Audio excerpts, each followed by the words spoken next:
Happy birthday தங்கம்.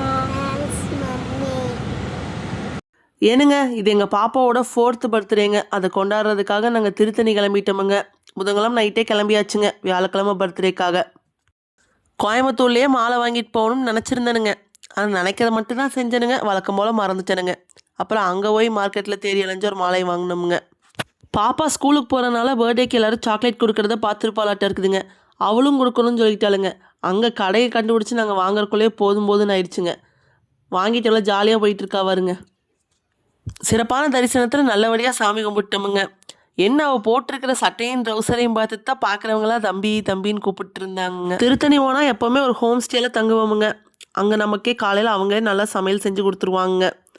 திருப்திகரமாக பூரி பொங்கல்னு எல்லாத்தையும் தின்னுட்டு கார் ஏறி சென்னைக்குள்ளே போக ஆரம்பிச்சிட்டோமுங்க. அடுத்து சிறுவாபுரி முருகரை பார்த்துடலான்னு கிளம்பியாச்சுங்க. எங்களுக்கு வழியே தீராமல் போயிட்டு இருந்துச்சுங்க. சிறுவாபுரியில் பாலமுருகரையும் திருப்திகரமாக சாமி கும்பிட்டாச்சுங்க. ஆனால் அங்கே இருக்க வெயிலும் மக்களோட கூட்டமும் சரிசமமாக இருக்குதுங்க. காலையிலேருந்து பிள்ளைய கோயிலாக கூப்பிட்டு போகிறோமேன்னு சொல்லிட்டு பொழுதோற வேறு பக்கம் கூப்பிட்டு போனோமுங்க.